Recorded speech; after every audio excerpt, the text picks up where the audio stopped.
Hey besties. We are going to be talking about, let me just backtrack.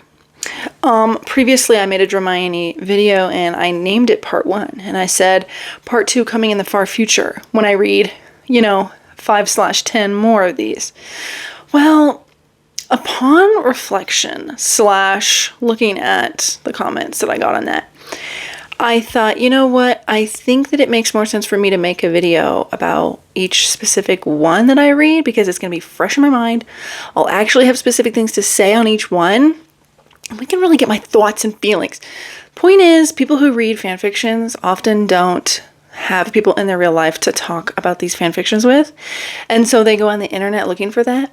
I am one of those people as well. And I want, to share my thoughts and feelings, hear other people's thoughts and feelings about each specific one, okay?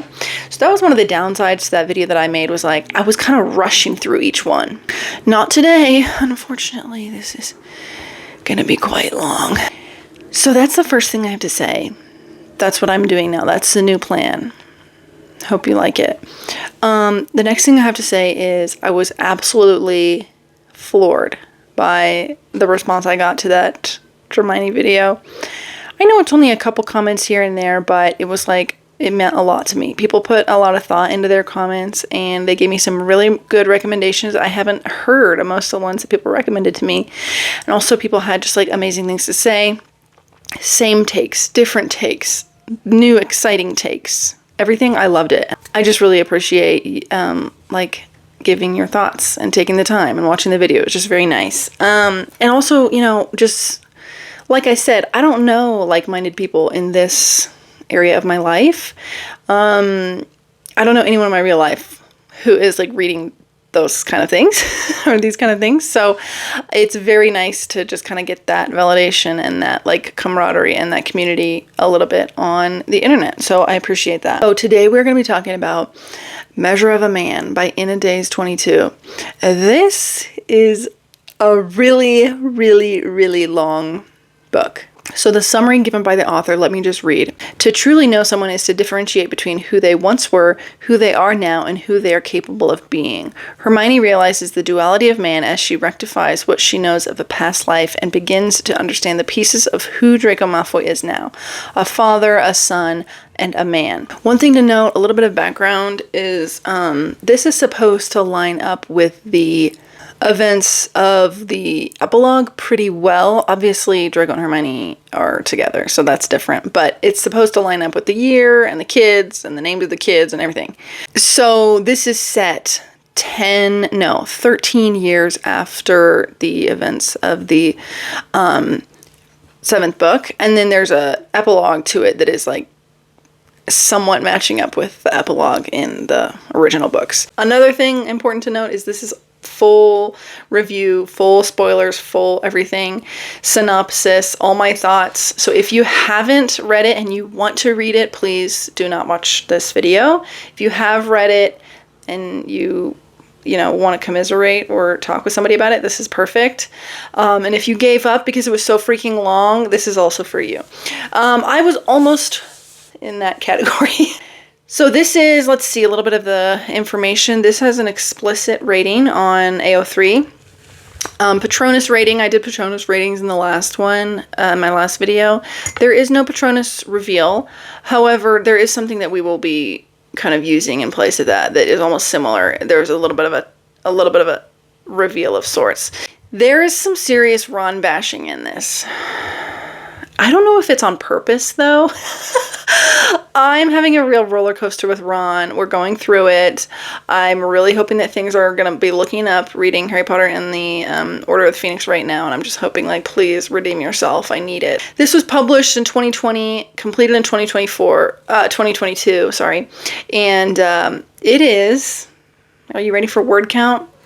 588,000 words. It's actually 588,659 words. So, just for a visual, I have these books right here.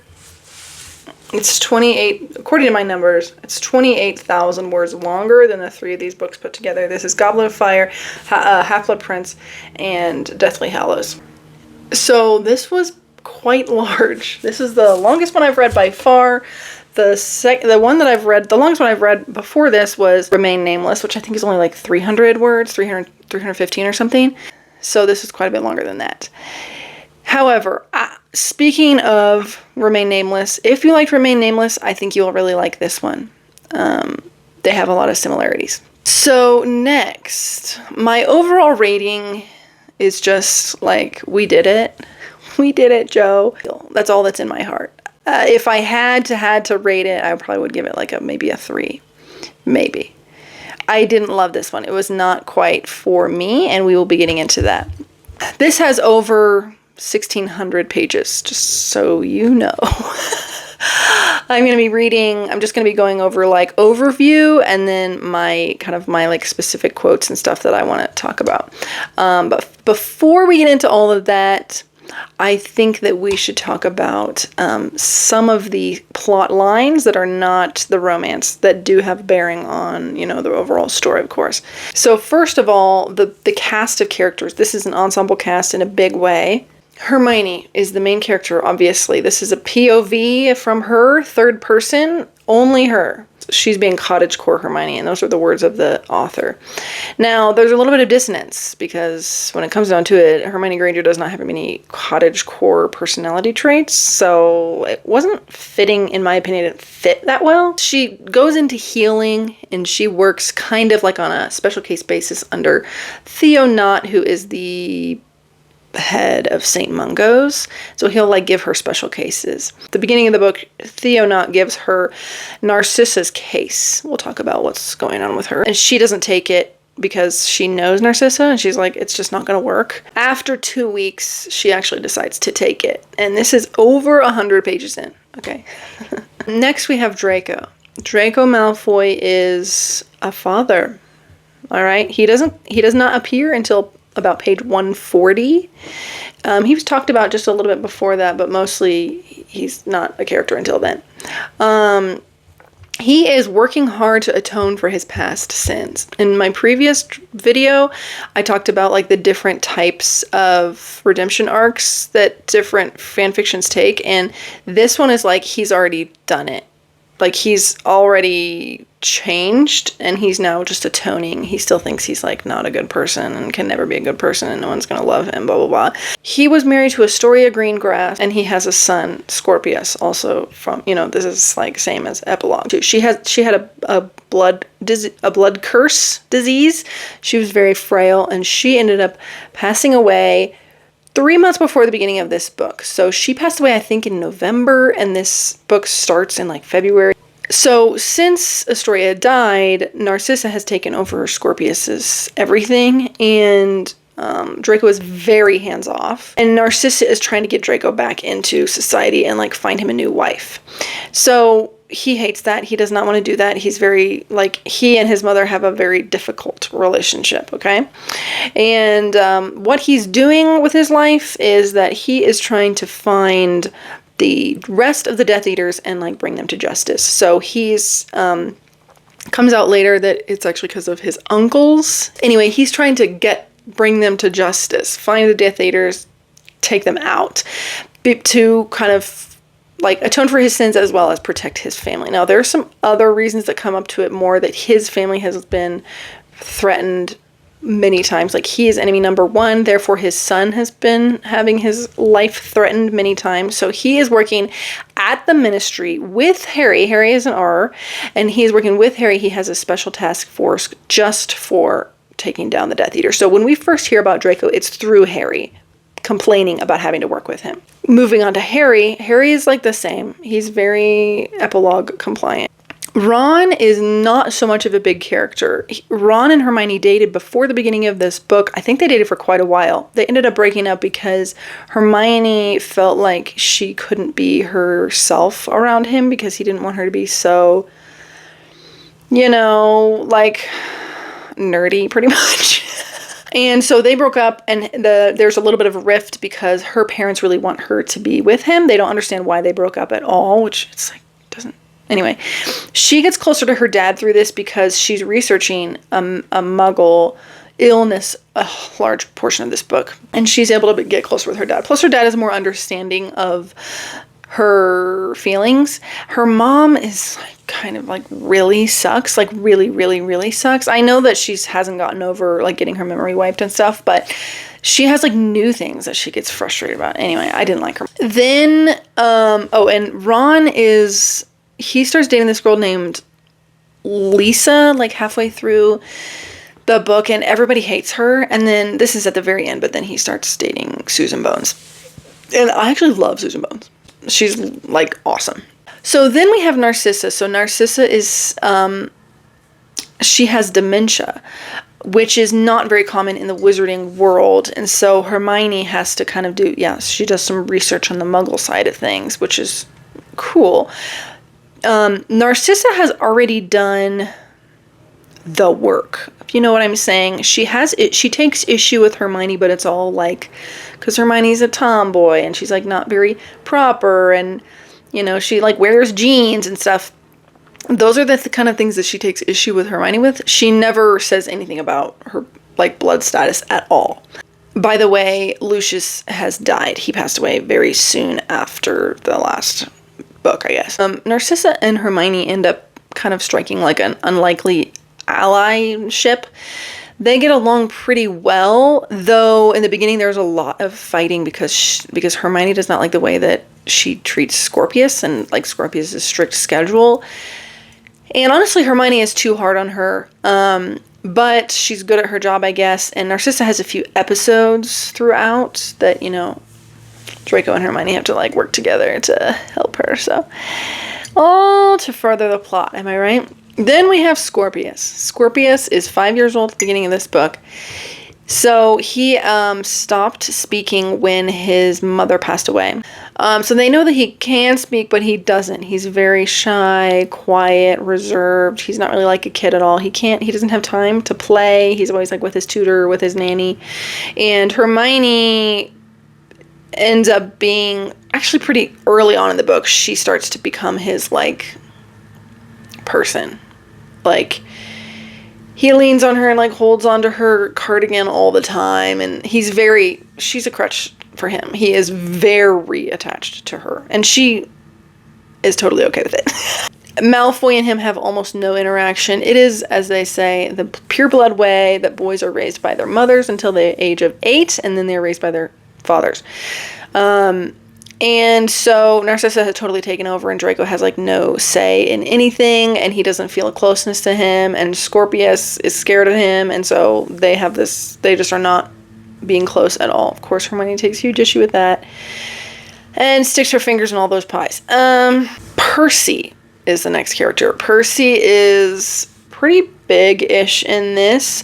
He's part of a restoration for the government, and he's working in private to take away power from the Wisengamot. I'll get more into the political system a little bit later, but he works for the ministry as well as he's working underground behind the scenes to not take over, but to bring things back to the way they used to be, pretty much. It's also kind of a big story, but it fizzles out a little bit of the way through. And then he also, pretty early on in the book, Percy starts pursuing Pansy. Pansy and Hermione are close friends. He starts pursuing her, and actually they have an awesome, one of my favorite relationships. Then we have a girl group. The girl group, man, it like makes me a little bit jealous. I don't have a girl group like this. They meet like every month or so, and have wine or whatever. And it's just a wholesome group of 30s-year-olds ladies. Very cute, but in reality, you know that would never work. Here's the group. Hermione, Ginny, Padma, sometimes Pravati, Susan Bones, Pansy, Daphne Greengrass, and sometimes Cho-Chang. Interesting group, right? Another character that I feel like I should mention is Albus Potter. Albus Potter is a semi-big character. He is also 5. He is anxious. He spends a lot of time with Hermione, just like not being with his crazy siblings. And he is afraid of the woods. And he puts a marker, like they walk in the woods and he'll like put a marker as far as he goes every time. That's pertinent information about him. But he and Scorpius become very good friends. Hermione knows Albus really well, and once she gets to know Scorpius, she's like, I think they would work together. So she plans a play date and everything, and they they do become BFFs. So that's the list of characters, cast of characters, if you will. Very ensemble. Everyone is good. Beside like 3 or 4 villains from the original books, there is not a single bad person in this whole thing. There is no pureblood, like, purists. So, moving on to some of the plot situation. The first plot that I'm going to talk about is the political plot. Percy, as I said, is heading the Restoration. He's trying to take power from the Wisingamot because the Wisingamot kind of used martial law or something like martial law to take power from the minister right after the war. So if you remember the minister, we didn't like him. He was like, you know, Voldemort's lackey. So the Wisingamot took over, and this like wartime, you know, so things have to be different, right? And they've never given power back. It's been 13 years now, and they are really bad. The chief warlock is Tiberius McLaggen, Cormac McLaggen's uncle, and he is horrible. He's very not a good person. So they know about all this corruption already. They're just trying to find a way to overthrow him, pretty much. Because the minister that's there is like just a puppet. I don't even know his name. I don't remember the last time she said his name. She always said the minister. So they want to reinstate Kingsley because Kingsley was interim minister for a little bit. Right now he's like literally a beekeeper. He's being his cottagecore self. The task force, which Draco has to take down the Death Eaters, they are really underfunded, and they only have like 5 people working for them. It's like not very many people. And the Wisingamot get threatened, it's like for something, and they want to use Draco as a scapegoat. So like right after this happens, in the middle of the night, they call the whole Wisingamot and Harry, Hermione, and Draco to pretty much fire Draco as a scapegoat, saying like, oh, the Wisingamot is getting threatened, we better fire the guy because he's not doing his job. Well, he can't do his job because he does not have enough money, and they're not allocating anything for him. And so they call all of them there, and the reason they called Hermione there too is because they want Hermione to take his job, which is so hilarious and funny. She defends him like it's her job, and it was very... I think after this he liked her, you know. Then after that situation, she doesn't take his job and they don't fire him. She like talks them out of it. But after that, we don't hear much about the Restoration like at all until almost the very end. Beside learning more about the corruption of the Chief Warlock and some other things. Tiberius fights hard to take down, you know, Hermione and them, and he doesn't really know what's going on, but he knows that they're trying to get him out. They end up getting him out, you know, it's like Power of the People or Old Laws or something. And they like change out most of the Wisingamot, and they do bring Kingsley in. This is like at the very end. The next kind of plot line that's important is Narcissa's story. She has dementia, as I said. She hires Hermione to help slow the progression of the disease. Hermione gives her potions. She makes her a plan. She has therapy. She makes her food.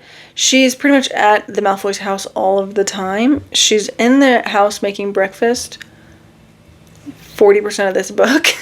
That's how she meets Draco the first time, and that is how they kind of become close. It's like just him being in there while she's making breakfast. Near the end, she ends up giving care to somebody else of Narcissa, so that is another plot line that kind of fizzles to nothing. But her and Narcissa have about 10 trillion fights about everything, mostly Scorpius. I didn't like this plot line so much. It felt like very necessary and very boring. It felt like the author didn't want to be writing it, and I didn't really want to be reading it either, but it was like, this is the catalyst. Like, this is the whole reason that our main characters even met, so we got to keep it up. Then we have Scorpius' story, and this is where I'm going to start doing some reading of the book. Scorpius' story. Oh, yeah. Okay, so Scorpius, he's sad, he's lonely, he's grieving. He isn't really a real kid. Hermione feels like very, very strongly about his whole situation. She has many fights with both Narcissa and Draco about him. She, in my opinion, is totally out of line. She just like runs in and is like, everything is wrong, when his mom died like 3 months ago and she doesn't even know these people, period. She pushes for a lot of change in the house, and she is the catalyst for a lot of change in the house. However, she's never like understanding or thankful for the change that does happen, she always thinks it's not enough. Even though, obviously, the Malfoys, especially Narcissa, has changed so much before she even met her. Anyway, she starts teaching Scorpius sign language so that he can communicate, because as I said, he doesn't speak. And that's a big frustration for Narcissa and other people, but mostly Narcissa. He gets super attached to her throughout the course of this sign language, etc. Nobody else, like, picks it up for a while. But the attachment, in my opinion, was not very healthy. So here's an excerpt. This is page 720, just to kind of show how attached she is to Scorpius and how the relationship is, like, a little bit much. He sees Daphne. They're hanging out. Daphne is there. And so Daphne is crying about Astoria because she kind of looks like Astoria, I guess. And Scorpius treats, like, he obviously has, like, a very soft spot for Daphne. Daphne, like, looks at Scorpius. I love you so much. Touching her nephew's face, the devotion in her voice was unmistakable. And though Scorpius wasn't ready to speak, he looked at Hermione. His eyes were brimming with emotions he didn't know the signs to express. But she already knew, and she translated his feelings for him. He loves you too. Keep in mind, Draco is right there. His father is right there. She's like, I've got this. I know what he's thinking.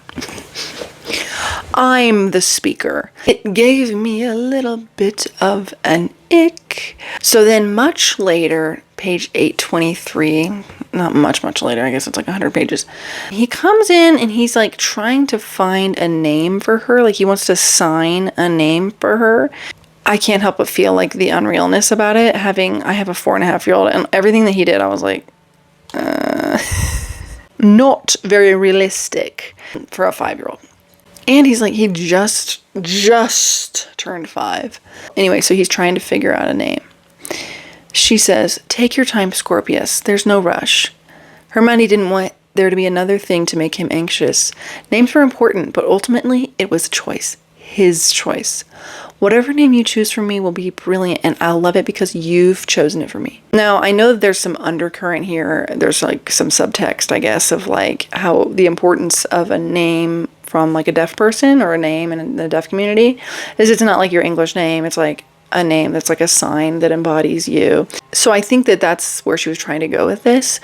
However, it falls a little flat given that he's not deaf and he doesn't know anyone who's deaf. So he's not like pulling from that community at all, as well as he's only 5. So my thought was like, okay, he can sign an H and like call it good. He's 5. Like he's not going to question it further. He's not like, how can I embody her whole, And then also since he's 5, there's also some like, what if in this scene he's like literally asking you, hey, what can I call you? Do I call you Miss Granger? I can sign Miss Granger. Just, is that what I call you? Next, not too far into the story, maybe about 50% of the way or so, he starts, well, it's a little more than 50%. He says a word to Hermione. He says hi to Hermione. So he hasn't spoken to anyone else yet. He also calls her mom. And near the end of the book, let me just talk about that later. But their relationship was, in my opinion, I mean, like, I don't want to judge it too hard. Because it's like, time doesn't really mean anything to a kid. So it's not like the kid is like, my mom just died, get out of my life, you know. But it didn't feel quite right to me. She says that she didn't mean to take his mom's place, but she comes in and then like 10 months later she's engaged to his dad. So, I don't know. She seems like she exists to heal the relationship between Draco and Scorpius. Like that's her one purpose. She's like always getting mad at Draco and like calling him a bad dad and stuff. Especially like, it's even more frustrating like knowing that she doesn't even know the whole situation. It's frustrating. Okay, so that's that story. They are very, very, very, very close. And That's all there is to that. I'm sure that Draco thought it was like super sweet or something. Now we're getting into the romantic story. So this is the real meat and potatoes of this. So the very beginning of the book, after 140 pages, after that, I was like probably after 200 pages, they start spending time. I mean, they're spending time together like they don't mean to. Like she's at his house making breakfast for his mom. They're not even friends. Like she says multiple times that like she would not even call them friends at all. The person I was seeing some of their conversations like as flirting, but it wasn't quite, so it's just like a little bit of bantery stuff. And though they spend a lot of times being like not friends, she's not like running to her friends and being like, oh my gosh, Malfoy grew up so much and he's so handsome now. She does like think that he's handsome a little bit, but it's not like overwhelming her brain. And she doesn't talk to her friends about him at all. They all know him, so I guess that'd be a little weird. By the way, they don't talk about school at all. Not at all. She's still getting a lot of information about him through Harry. Early on, there's this bad raid, and Harry and Draco like both get hurt. She goes to St. Mungo's to help heal, and she ends up healing Draco's arm, and she sees a tattoo that he has, which is very colorful. She just sees the bottom of it. Very colorful dragon that's wrapped around his wrist and the bottom of his arm, and he glamours it. And she says, you shouldn't be, or what, are you ashamed of it or something? And he says, Malfoy watched her unbutton his cuff. The only tattoo I'm ashamed of is nothing but scarred skin. This is just a little callback. The dark mark. I don't know, it's kind of a hee-hee moment, but it's also like, once again, he's saying that he is ashamed of his past. So now we really know it. We've heard it from the horse's mouth, so now we know it. And then again, after another raid, this is like 200 pages later, she breaks up a fight between Draco and Harry. It's not like anything exciting. And she calls him Draco in front of Harry. She's been saying Draco, though, a little bit to, like, his mom. Because, like, it's kind of weird to call him Malfoy to his mom, who's also a Malfoy. So she has been saying it here and those, but I don't really count those. But anyway, so this is page 442. This is our first name. Our first real first name. First name is a little bit about in these. And yeah. 442 pages. I think that's probably the longest that we've gone. Next is Pansy has a solstice party. Pansy. It's all because of her that anything ever gets done or happens at all. Hermione made this like lower your inhibitions potion, which I think is so hilarious because it's like so alcohol. So everyone's drunk, but not drunk. But anyway, everyone has to take this potion at her party, and it wears off at sundown. She finds Malfoy. There's a Stonehenge replica. I don't know. There must be some significance to solstice. I think she had like all of the solstice things from all of the different, cultures or whatever, and Stonehenge was one of them. She had a full replica. Hermione goes over there, and she sees Draco there. He's alone. She says, I'm surprised no one is here. He says, they turned around when they saw me and left when I came in. Malfoy looked at her for the first time. Their eyes held steady as the wind touched his hair. But not you. Anyway, I'm like surviving off nothing, as you can tell, because so little has happened so far. They end up kissing. They were making out big time. As I said, their inhibitions were lowered, right? Well, then it's sundown and the potion stops working and she like jumps off his lap. This is what happens. Jeez, this is so embarrassing to even like look at or read. I was like cringing when I was reading this. So this is like the potion's wearing off. Malfoy felt it too and stiffened against her as they woke from a fever dream at the same time. They parted for a final time and, to Hermione's surprise, Malfoy didn't immediately push her off, nor did he let go. To be fair, she hadn't either. Not trusting the frazzled connections between her brain and heart and limbs to give her the strength to stand on her own. It was awkward when they did separate, looking everywhere except at each other as they fixed the wrinkles in their clothes. Hermione fanned the heat from her face like it was really going to make a difference. When she finally chanced to glance at Malfoy and found him back to normal, save the flush he'd taken on, his hair he'd unsuccessfully tried to fix, and the jittery energy he emitted. So not back to normal? Can we forget about it? Hermione shifted to expend the overflow of her energy. Of course we can. It makes sense. She fixed her crooked flower crown, feeling self-conscious, words spilling out of their own accord. I know you're not. Well, not with me. Never mind. It's fine. It was nothing. As you can tell, and I can tell, and every single person on the earth can tell, he was not regretting that.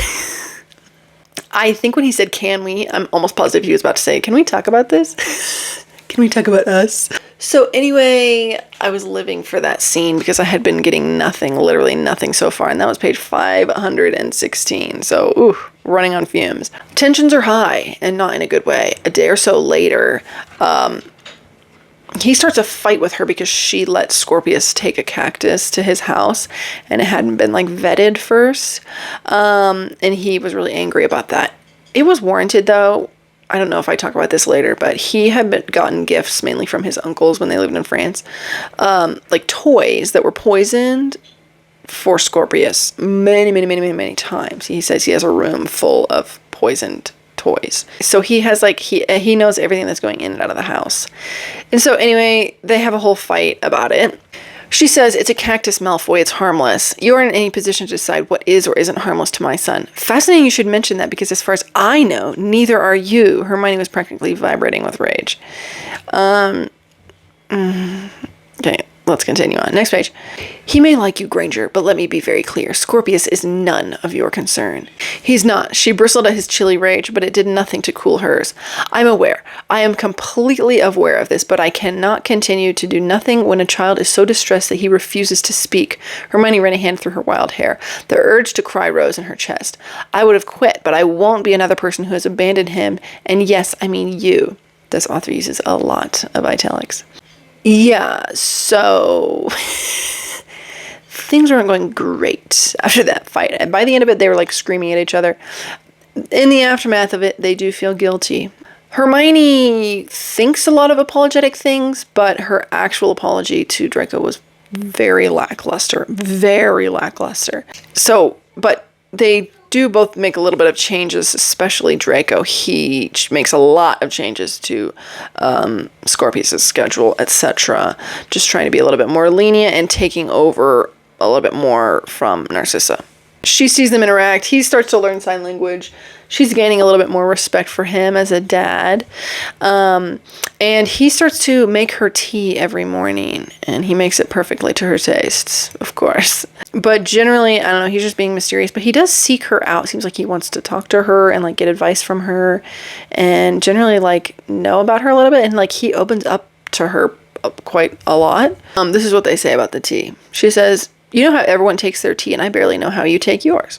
You drank the tea I made you, and not once did you tell me you didn't prefer it. Does it matter? He tapped one finger several times, washing the teapot, as if the act of steeping tea wasn't beyond his control. Should I ever make you tea, it would. That earned her a sidelong glance over the rim of his glasses. By the way, he wears glasses. Most of the time, I guess, he's wearing glasses. A move that made his hair tussle a little, no longer perfect or severe. Now, why would you do that? His question was low, wary, and challenging, if nothing else. His hands returned to his sides as he assessed her further. Perhaps the same reason you make me tea. And listen to this. I sincerely doubt that. I know, it's nothing, but I was thinking, yeah, because he's making her tea because he's in love with her. And he knows that she's like on a weird thing. So he's like, yeah. So then he tells her that he's interested in talking with her more. He calls it a prelude to dating. In all of this, she is like a mannequin. Not a single thought in that pretty little head. Meanwhile, she initiates a meeting between Narcissa and Andromeda, who have not been talking, at her house. And then a few Death Eaters, they like come outside her wards, and they're like knowing that her house is there, and it's not really an attack, but it's kind of an attack, and Draco takes them out. Then he comes inside, and they're trying to figure out what to do with all the people. Oh, a dark mark appears in the sky. That's right. Above her house, or above Godric's Hollow, which is like right there. And so there's a bunch of people at her house, and they're like, Draco comes back in, and Harry is there, and they're trying to figure out where to take people, or where the people should go. They end up, of course, going to the Malfoy's house. But in front of everyone, Draco says, will you stay with them until I return? Meaning, will you stay at my house until I return? He wants her to not die. Then Draco snaps a bit at her for her ignorance concerning his feelings. Keep in mind, guys, we are on page 839. And they are in their prelude to dating is what's going on, okay? Just like he just like kind of snaps at her. This is like, they were not talking about this at all. He goes, believe it or not, I'm a patient man. Hermione's smile faded, brows knitting together. I'm not ready, I've told you this. So I've decided to let you continue fighting and analyzing whatever this is becoming. I've learned that this is your way, after all. Intense eyes narrowed a fraction as he stepped closer. She didn't move, didn't breathe. But what I won't do is live in a delusion of your creation and pretend that this is nothing. When he says, I'm not ready, I've told you, I think he's referring to, like, he was saying, I'd like to date you, but I don't know if I'm ready to, like, go out there. Given his reputation, etc. She didn't suggest that. And then, yeah, I liked this because it made it very obvious to her that it was like, she's the one who's in the delusion that they have no feelings for each other, and he has feelings for her, and he's like being open and honest about it, and she is like ignoring it. He talks to her a lot. He opens up a lot. She is like a rag doll. Like I said, no thoughts in that head. I mean, he's like talking to her and holding her hand, and she's like, he's holding my hand. That's it. They kiss once or twice. Here's what I said. They kiss once or twice, and she's very physically attracted to him, though never acknowledges it beside responding physically. On page 839, he didn't answer. He only moved to take her hand. Warm, masculine, easy to hold. Given this is the third time he'd done it, Hermione began to wonder about the significance of the gesture for him. Like I said, not a thought in there. Anyway, he ends up putting a formal title on it. He tells her he'd like to court her. Besides thinking that that's archaic, she doesn't have anything to say. So we finally have another one of Pansy's parties. So we know it's about to go down, because everything goes down when Pansy's there. They're walking into the party, and this is a conversation they're having. It all sounded incredibly reasonable. He was talking about his plan for Scorpius. It all sounded incredibly reasonable. I don't have a say in anything, but I think this change is going to be really good for him. They reached the grand doors, which opened automatically, giving them a vision of the elegant foyer with double grand staircases and a crystal chandelier. I don't believe I've ever implied that you didn't have a say, which is funny because he did say that multiple times during their fight. And that wasn't very long ago. Anyway, then just a second later, they're talking about love and marriage and stuff. Theonaught says, I prefer a strong emotional connection before a physical one. Gender is inconsequential. Back in my last video, I said that there are some universal truths in fanfictions, Hermione fanfictions. And one of those universal truths is that Theonaught is probably going to be gay. And if Oliver Wood is in it, he is going to be gay as well. And just you wait how this comes back. I didn't say this earlier. Theo, this is important information. Theo and Astoria were in love. Draco was in like a loveless marriage. They were good friends, but there was like never anything there. Anyway, at the party around the table, they're talking about love, etc. Lisa is there. She's the worst. She's talking about the kind of girl that Draco was going to marry. It's going to be somebody like his mother, who's like a force when it comes to tradition, and is going to be like a dutiful. And he says, she is a force, but a dutiful woman she is not. Puzzled by his statement, Hermione frowned at Draco, who returned to his book. Harry was staring at her, so she shrugged to determine why, but he palmed his forehead. Puzzled by his statement. Oh my god, they're literally courting. So this is what I've been reading for, at this point, 1,000 pages. So at this party, she meets Draco in a private library. This is at, I don't know whose house this is at some manor, okay? They smooch again. And he says, let's see, page 1032. He says, I'm tired of wasting kisses on you. You get them, Draco. Come on. Yes, she does not deserve you. It becomes clear throughout the course of their little conversation that he is tired of like giving everything and getting nothing in return at all. Well, just a little bit lower down, they start getting a little close. And then she's like pulling him toward herself. And then he like stops her And she says, say yes. Hermione wanted nothing more. Please. And they do sleep together right then. And he was in a loveless marriage, as I said. And he's asking her to, like, give him anything on an emotional level. Anything beside physical. Like, he wants, like, he's screaming at her that he needs, like, he deserves to be loved fully. And he didn't experience that, and he didn't think that he did deserve that. I just didn't think this was right. You know, it's been 1,000 pages, and my note was like, I hate to say it at 1,000 pages, but it feels too soon. Because I hated the way it happened. It made me feel like I'm not rooting for them. Because I don't want to root for a main character who would do something like that. Like, she is, like, using him.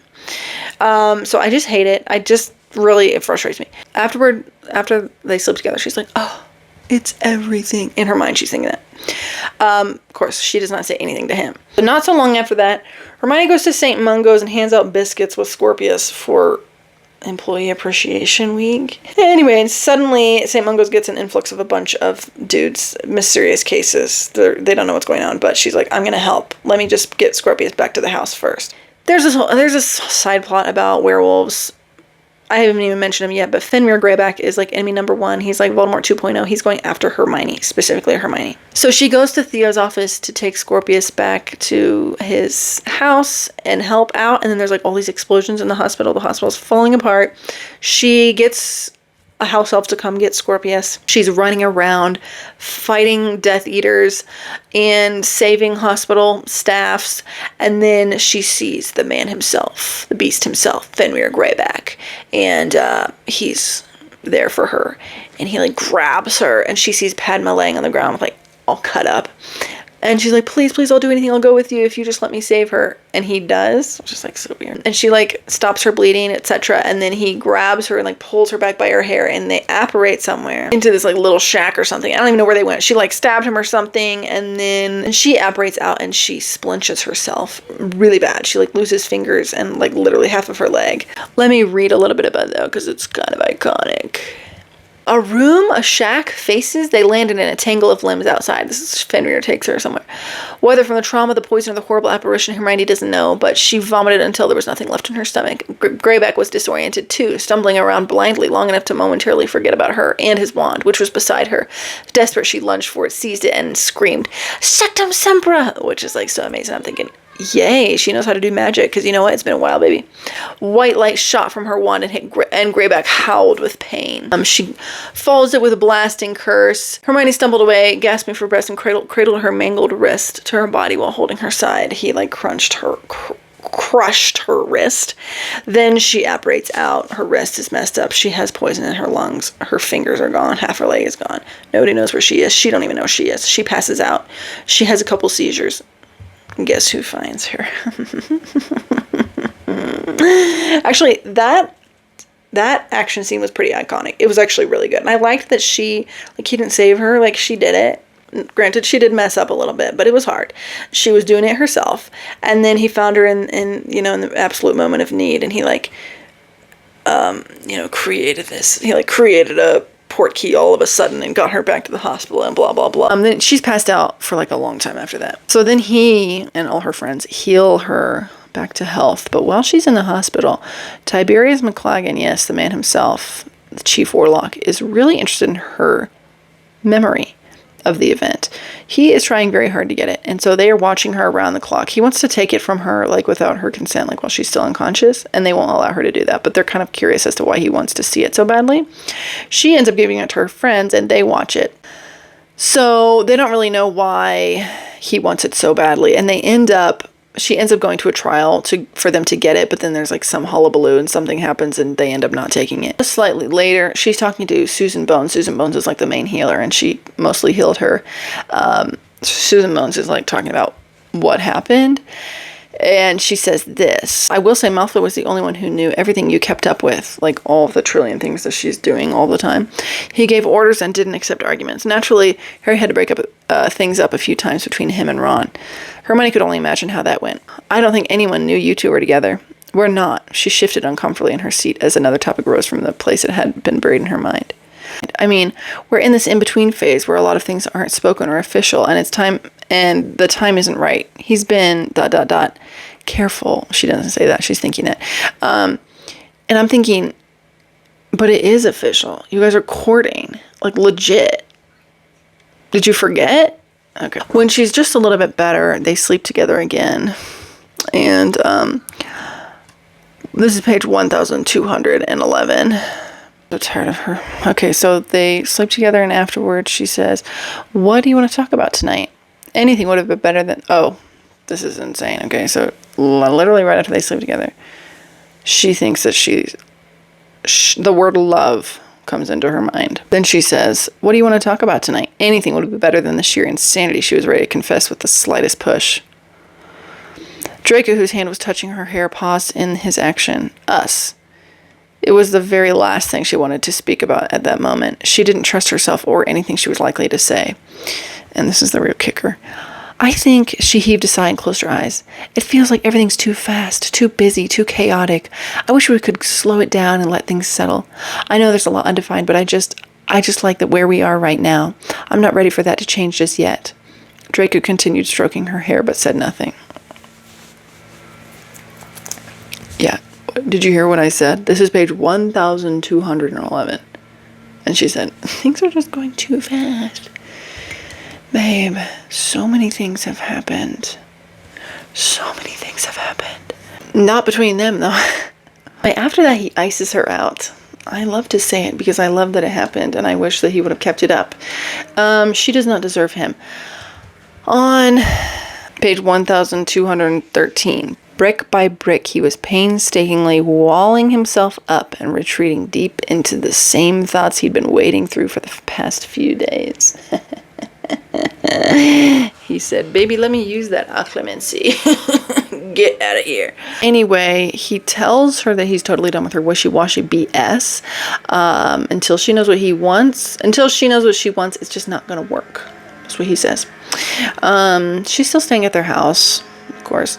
And they are generally sleeping, like, in the same bed. And she sees his tattoo fully, which is a dragon that's, like, wrapped around his arm. It's super colorful and pretty. And in its belly... Now, she actually changes it because once she said at his heart, and then once she said in his belly, like his soft spot of the dragon, it's the Scorpius constellation is there. And then there's, like, something for his mom, I think. And then there's something from... There's, like, a quote from Astoria, or like a quote about for Astoria, and then there's an olive tree, and it's like right in the, like, where the painful part of his arm, and she thinks like, oh, that's like for himself, like him like forgiving himself and like working toward like being okay with himself, etc. That's what she's thinking about that. Then on page 1277, she like gets on his case about keeping things from her, which he's like not doing that. So anyway, he says, she's talking about, oh yeah, she is talking about the memory he watched a bunch of times and like finding her and how it was really traumatic and how he hasn't talked to her about it since then. He said, it was, but I'm handling it. I'll admit that Draco struggled for a moment, then recovered. His hands ghosted the curves of her dress, but ultimately retreated. I'll admit the incident has a lot to do with my changing stance on us. Hermione frowned. Changing stance? I want you. The quiet ferocity in the 3 words stopped her heart. If you don't know this already, I'm not sure how many ways I have to say it or what I have to do to show you my intent. Draco ran a frustrated hand in his hair. I'm a fool because you clearly don't know what you want or how you feel. Say it, baby. Well, okay, just to give her the benefit of the doubt or whatever, she says, I know exactly how I feel about you, how quickly I've gotten to this point, and I'm trying not to be rash. It's everything outside of how I feel about you that's complicated. But she never says a single word about how she feels about him. Then she views the memory of her attack because she's like mostly healed, and oh baby, it's classic. And they go to the shack, a shack, faces, everything stopped long enough for her to focus on each blur. Heart and head pounding, sick from the sensation. Hermione closed her eyes for a second and then looked again, harder. The first face was the one she didn't recognize. The second was a blurred image of a person she'd seen up close for the first time at 15, Rodolphus Lestrange. And the third was someone she'd seen last in her summons. A familiar face. Cormac. So he's like in cahoots with Fenrir Greyback and Cormac McLaggen. Cormac. What's this I'm eating, by the way, McLaggen? Cormac I wouldn't mind getting on a first name basis, if you know what I mean. McLagan. Yeah, so they actually don't say a single word about that. She finds that out and she's like so shook. And then the chapter ends and we don't hear about it again for a very long time. Then they get in a little tussle, okay? Because he's mad. He doesn't like that she's so close with Scorpius because she could like literally leave at any time because seems to even like him at all. And I mean, he's totally right about that. And she's like frustrated that he's mad at her. And then Scorpius walks in and he says something. He doesn't know Draco is there. And he says something like to Hermione, and Draco hears it obviously. And Draco like freezes up. Scorpius freaks out and runs out. She has to pick up the pieces. She puts him to bed. She calms him down. Then she goes to Draco and ooh, baby, she gives it to him. She says to Draco, I know he has a mother. I have never ever once tried to take her place. Hermione's voice shook. I can't. I wouldn't know how. I honor her memory. I respect her. And that you had the audacity. Hermione took another shaky breath, gasping for air. I love him fiercely, and it's bigger than any love I've ever known. The fact that I'm angrier for his sake than for what you said to me should speak volumes. And what's worse is that my anger also speaks of my love for you. And then she says, he goes, Granger, and she says, apologize to your son first. And then they come back to each other later and they both apologize to each other. And she's like, I'm never going to say I love you in anger again. And they both say they love each other. And let me remind you that this is page 1334.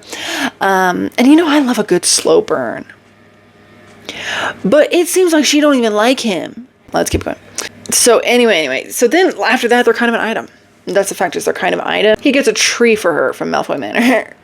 And that's like, and guess what? It's an olive tree. And she's like, oh my God, your tattoo. And he's like, yeah. Are you kidding me?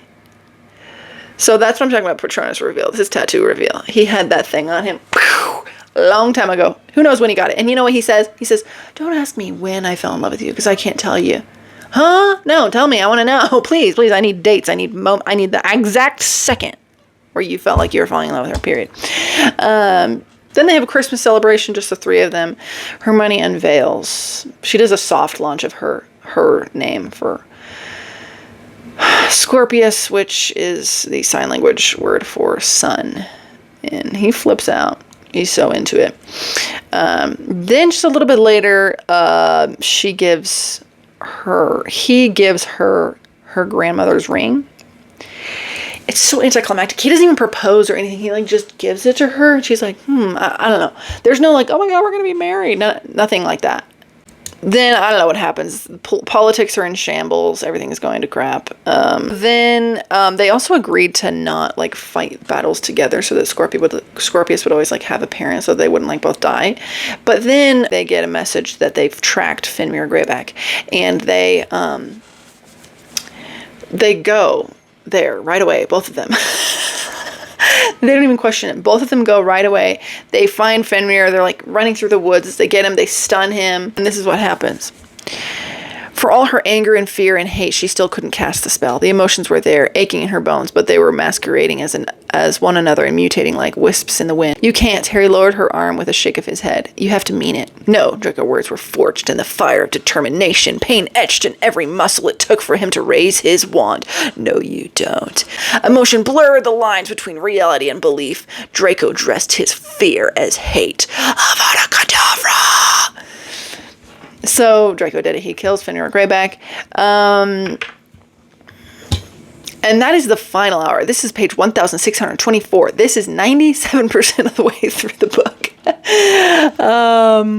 Then they get to like prove that Tiberius is really, really bad and all that goes down. And I don't know, Kingsley, this is like the end. Kingsley becomes the new minister and Hermione becomes undersecretary and they convince Draco to like be a part of the Wisingamot even though he like really doesn't want to and he doesn't think anyone will want him to. And then it's pretty much the end. Nothing else much to report in the actual story, but there is an epilogue and it's a good sized epilogue. It's set 5 years later. Hermione has a daughter she has a son whose name is Leo, who's like 2 or 3, and Narcissa passed away about 2 years ago. Scorpius is now they're about to go to Hogwarts, so they're going to go to Diagon Alley and get his wand. And she also has another daughter named Rose, who's like kind of a newborn. Then there's this excerpt which is absolutely so good.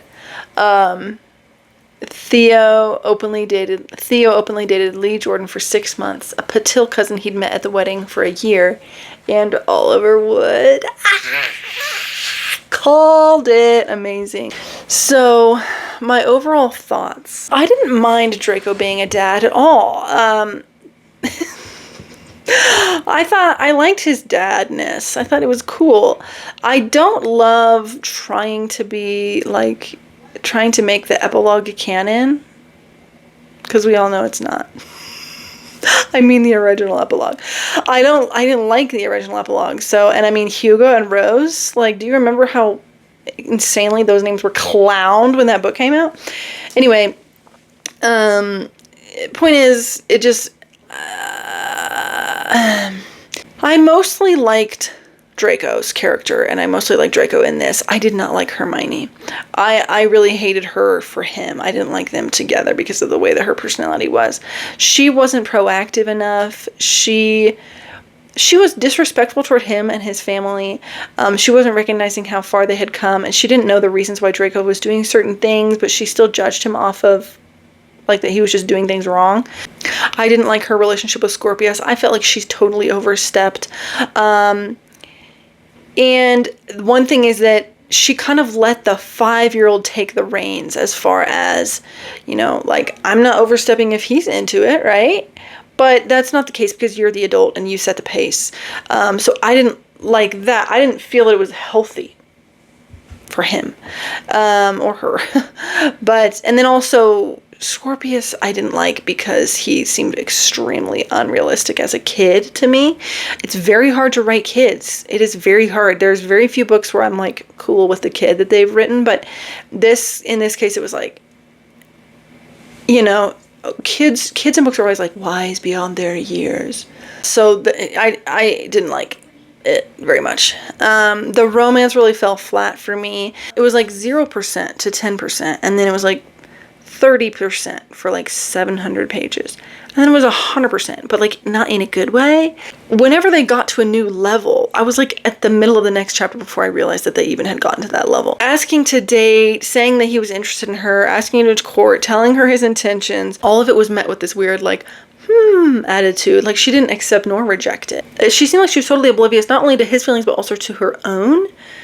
If I were her friend and I knew all of the details of this, I would consider defriending her just over this, because I felt that she was really disrespectful to him. She's on her high horse about all these moral things, but then when it comes to matters of the heart, she doesn't mind like stomping all over his. He was always like, he never gave her a reason. Like, he was respectful, he was patient, he was kind, he was understanding of her like being weird about him. So it did remind me of Remain Nameless a lot, and then it's just like everyone's good and happy and they're just figuring out life and everyone gets along and everyone's like kind and everyone says really insightful things all the time, and I just didn't like it. Period. Anyway, I hope you guys liked this review. What did you think of this if you've read it? I'm trying not to be too harsh, but I think it gets away from me a little bit. So the other thing that I wanted to say is I did my nails. I hand painted these nails. They are Harry Potter theme nails, and it's my first time really hand painting, so don't look too close because they're not that good, but I don't know, I'm pretty proud of them. Just a little fun kind of project that I did. And anyway, tell me your thoughts, tell me your feelings, tell me what you thought of this one. Any other recommendations, let me know. Until next time.